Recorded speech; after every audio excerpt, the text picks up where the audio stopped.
I'm Joshua Hanlon here in Billund, Denmark, and now I'm joined by a designer from the Lego architecture line. So if you'd like to introduce yourself and kind of give us some of your background up until now working at Lego. Yes, my name is Lars Joe Hyldig. I actually started at Lego in 1992. Okay, so quite a while. Quite a while ago, and I've been dealing with all sorts of lines. Now I'm working on architecture. I also did the Lego Mindstorm CB3. I worked as a manager there, design manager, and I worked for Duplo, for the Lego system, for Lego Scala. You know the dolls and the dollhouse stuff. So I've been quite all over the place. Yeah, so that's really interesting. You've got a very wide range of experience then. But the thing is, as I'm actually educated in an architect.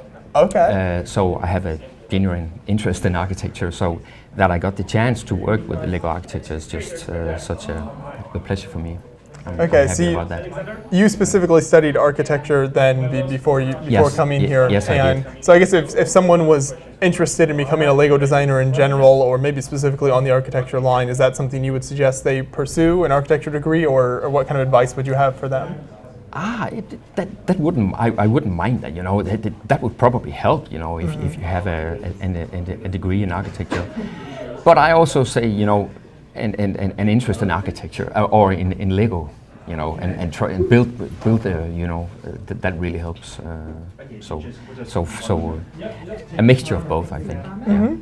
And before you started working here at Lego, were you a fan growing up, or like building before you started at the company? I built actually houses when I was a kid. You know, I sat on the floor. Sure, yeah. You know, building. But that I'm 58, so it's quite a while ago. So I used, you know, the 2x4 and the 2x2. You know, the bricks. Right. The basic. You know, the basic bricks. And I actually did houses. You know, and the interior and windows and all this stuff. You know, where's the kitchen? Where's the? So I actually built stuff like that when I was a kid. But then I grew up. I kind of forgot Lego, you know. I probably Dark Ages type of thing. Fall in love, you know, the Dark Ages and education and all that stuff. But then I luckily came back. So. So even at a young age, you kind of had that budding architect in you, building the houses and the interiors and everything. Yes. Okay, interesting. So then, how long have you specifically been on the architecture line, designing? I've been there. I'm not so good at numbers. I think I've been there since 2012. Okay. And as far as I remember, it started in 2010, architecture. So you joined shortly after then. So if you want to kind of take us into your approach, we've got 4 great examples of some of the architecture sets here, the recent Skylines and the Guggenheim here. So if you want to kind of take us, what's kind of the approach to the design of an architecture set when you sit down to start working on a set? How does that process work? You know, in the beginning, we did do a lot of, you know, these landmarks where we did, you know, Villa Savoy by an architect called Le Corbusier, you know, and we did some of those. But what we thought about the Skylines, that maybe you don't know Le Corbusier, maybe you don't know Villa Savoy, but you might know London, you might know New York, you know. So we thought that there might be a bit more broader interest. So it's with that in mind, but also that we thought it would be cool to make a display item, you know, that when you have built the model, you could display it, you know, and have it as a little conversation starter. Hey, look at this! I've been in New York, you know, and so it's when we do the Skyline, it's actually sort of try to target a bit broader audience. Okay, and that kind of brings up something you mentioned, kind of displaying it and being able to talk about, oh, I've been to this place or whatever. Something that I've loved ever since the Lego architecture theme started is how it is great for display pieces, which I think because of that it reaches a lot of people that wouldn't normally necessarily be into Lego, and maybe, you know, like lawyers or people like that can display this in their office or something, and they wouldn't normally have a Lego set sitting in there. And I think that's really great that you can reach a lot of new people that way. So when you're designing, do you design more for that kind of adult audience then, because these are sort of display pieces more than play pieces, or how does the design process? I mean, the process has been that we would try to reach people that like myself, for instance. You know, I played with with Lego when I was a child, but then I got in the dark ages, busy with other stuff. But then sort of that you kind of get back to it. Whoa, that's Lego. I remember when I was a kid. So it's about kind of finding the inner child in you, and sort of keep creative as an adult. But then again, when you look at the kids, because we actually find out that there are maybe not very small kids, but sort of teenagers that are having fun with our sets. So it's also about, for them, getting into architecture and story, history, and all the stuff, learning. The cool thing about architecture, I think, is that it's actually, it's not a theme. It's not fantasy. It's actually accurate stuff from out there. So you actually learn a lot from the booklet as well. So. Yeah, and that brings up a good point too. You're recreating real world things with like all the architecture sets. So what's that like for you then when you decide, okay, we're going to do the New York skyline or the Guggenheim or something? What kind of source material are you working with there? Do you ever travel to these locations as kind of research for the sets? Some of them we travel to, but actually, there's something called the internet. So that's actually a quite powerful tool, So we don't necessarily travel to there. Okay. But it is about what sites are popular. What sites are amazing? Where do you have fantastic architecture? So it's kind of that process that we go through, and highlighting the most important pieces of history, of architectural history. And is this like just you kind of sitting down, or are there other members of kind of the architecture design department that you bounce ideas off of? No. We in groups we bounce out, sort of doing a brainstorm of what could be cool doing. So, but it is a balance about, for me personally, both doing some of the landmarks, but also having the skylines. It's a balance. I think it's important that we do both. Definitely, yeah. And like you said, you kind of reach different audiences and things with some of the new skyline sets. Different audience, but also different user experience while you follow the instructions. Sure. And with the skylines, it's interesting because you kind of pick a few iconic buildings from each city to build. So when you first approach that, how do you kind of decide what sort of research you do there, and kind of here's the 4 or 5 kind of iconic things we want to include from this city? It's very important that we, like you said, that we really pick the iconic, because when you see a picture of London, internet, or you pass by a shop and see the box, the front picture of the box, it's important that you immediately say, "Whoa, that's London!" Yeah. And to be able to do that, we need to find the most iconic, the Eye, Tower Bridge, So it's really sort of the most iconic stuff that really gets that feeling of London, or really get that feeling of Sydney. So. Because we could easily do, I think, find a lot of buildings from London where you would say, I have no idea what it is, So that's really. Maybe that's a new theme, like the obscure buildings from Sydney. It might be. You really help educate people on the architecture. That you really help educate them, yes. And that's another thing, you mentioned with like the instruction booklets and things. You've got another thing that I love about the architecture sets is like the facts in there, and kind of give the backstory and stuff, the really nicely designed instructions and box art. As a set designer, how much do you work with the people who work on the instructions and kind of the box art and things, and how does that process work? We work together, but not that, I think it's all about that we as designers, we find the most iconic buildings that we would like in the set, and then the people working on the booklet, they find all the interesting detailed story about it. But then we read it, and sort of have a ping pong. But that not a lot, but there are definitely cooperation. Yeah, there are times when you try to work it all together to get that best product. Yes. Okay, very interesting. Something about the architecture sets is you're obviously building at a small scale, like the micro scale, not for minifigs, and that always impresses me with fan builds or official Lego sets, the micro scale size, because just a couple pieces can recreate something at such a small level. So kind of, if you can talk about maybe some of the difficulties with that type of building, and also some of what maybe your favorite kind of part uses that you've come up with to represent something. I mean.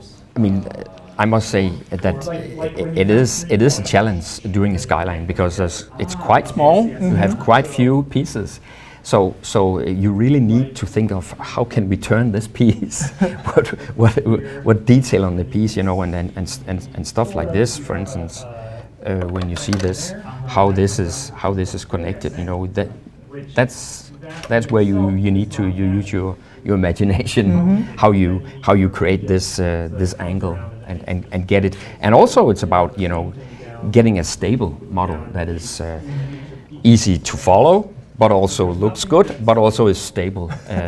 You've got to check a lot of boxes there, trying to figure out, yes, you know, exactly how you're going to pack in that much detail and everything. Exactly. So skylines, even though they look quite simple when you just look at it, it is actually quite a challenge doing it, but it's fun.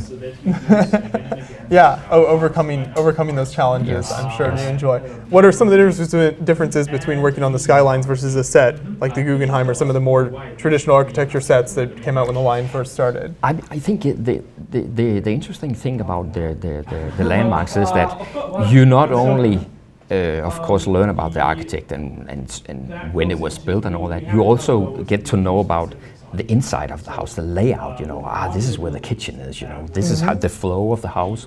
You actually also learn to know about natural lighting conditions, and so it's a you know, this is more outside, but there in the landmarks you also sort of go inside the houses, and the thing is that actually I think when you have built a model, I think you better understand how Sydney is. You know, you better understand how it is up against each other, and sort of, and also when you do one of the great landmarks is that you better understand the building when you've done it. Sure, yeah, getting involved there and exactly kind of putting everything try it together. with your hands. Yeah, that's really interesting. So something of the architecture is, how do you kind of find the balance between, you've released some more high dollar expensive sets over the years, and you've got some smaller things like the skylines and stuff. How do you kind of find that balance as you're releasing new products each year with, you know, not too much focus on the expensive sets or not too much focus on the lower price? I think it's a balance that we need to obtain. We need to keep the balance of having both. But I think because we think there is an interest in both, and also we like to celebrate some of the great mansions, or whatever you could say, as architects have been doing, opposed to smaller sets, skylines. So it is a balance that we need to keep on finding, and I think there are audience for both. So. When you're working on these types of sets and kind of designing, is it just like a pile of bricks in front of you? Do you ever use computer programs for that, or? We actually do both. Okay. We actually do both, yes. So, but I think I would, again, having hands-on, you know, I wouldn't like designing a Lego set without having hands-on. Right, I agree. Whenever I build, I've never really done like computer building. I always prefer the because there's so much, you know, the friction, the, you know, the click, you know, you need to have. It's just very satisfying, you know, hearing the click and everything. It is, you know, the stability, you know, and so. It's a mixture of both, but I would definitely say that the physical is super important, because it is a physical experience that we deliver. So definitely. Is there any iconic landmark or skyline or anything that you're a big fan of that you'd like to eventually see become a set? Anything that you've always... There are tons. There are tons, and that's actually the good thing. I think that, you know, it's a great world where we have, it's a big world, and with lots of interesting cities, and so hopefully there are lots to pick from. And, so I can't in particular say, but there are many places that. Definitely. And kind of going back to when you mentioned, you know, you've been with Lego for a number of years now and worked on a lot of different lines. How is this different than some of the other lines that you've worked on, or kind of the process of working on sets and things like that? Yeah, you know, some of the other lines, you know, it's about role play. It's about the storyline. It's about sets that are created for kids being maybe from 6, 7, 8 years old. While this is not about a role play, you know, this is about real life representation And it's about having fewer bricks and really try to make things look like they are. You know, it's a very different approach. It's a very different process actually doing architecture set. So I'm actually quite fond of also the fact that we have the booklet with the story. You know, it's actually storytelling. In a way, you know. So you're kind of laying out the history of yes, whatever it is. yes. Yeah. It's real. It's for real. You know, that's it. That's the cool thing about it, I think. Yeah, that's really interesting. So maybe people who are interested, you know, fans watching at home that might want to get into some micro building themselves, trying some of that out. Do you find there are particular pieces that work really well for like small details at small scale, or like different building tips? Anything you could offer people watching at home that might want to get into more of this like micro type building? I mean, I really like the Erling brick. Okay. And also bricks that have, you know, the ability to build from sideways building. That is a pretty good technique. Sort of like you showed with the building yes, earlier. You get the yes. studs on the side, and you can. Yes, because you know, with so few elements, and then you know you need to show details. You really need to use your imagination of what kind of brick can show this detail. You know, for instance, this building, I can't remember what it's called, Wrigley Building here in Chicago. You know, how to represent all the windows and the spear up here. You know, so that's So it's really about finding bricks that have many connection possibilities. Yeah, just very versatile bricks. Yes, more than just stacking. Yeah, that's interesting. Now, something that you see, I think, with architecture is it uses generally more of the traditional bricks that have been around longer.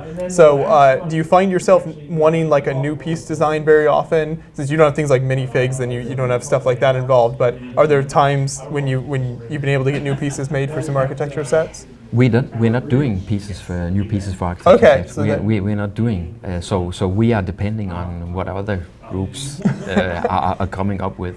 So you have to go to the other designers and get them to show. Yes, we sort of look. Hey, what's new? You know, what's there for us to use? But so we are depending on what's there. You know, but also what I like about architecture is you know, originally Lego is, as I see it at least, designed for building houses. You know, it is a brick, you know, a brick for building a house. So actually, just using the standard bricks is the essence of the product, you know. And of course, we have seen that you can do a lot more and different things with Lego, which is cool. But I really like that architecture. We also use the pieces, you know, the standard, good old bricks. Yeah, much together with some of the snot building and But yeah, you generally try to stay more traditional there. Yes. That's really interesting that you don't create the new pieces for that, because you kind of force yourself to work within what you've got. We do. Of course, we do. It's not true that we don't we actually do the name tag or the nameplate. Okay. Oh, that's true. So you do it. Yeah, there you go. That's a new. Yeah, and you know, and we don't use stickers. We use we print them. So try to keep the quality a little higher there with the printed. So the new pieces that we do is this. Okay. And I will say that I love that feature on each set, the fact that it has the name there, and so people, maybe you aren't totally familiar with the building, but you can recognize it from the name and everything. Yes. And Yes. I think that's really interesting. So this has been a great look at the Lego architecture line. I really appreciate you sitting down with me and chatting with us about this. Thank you. You're welcome. It's been a pleasure being here. Thank you.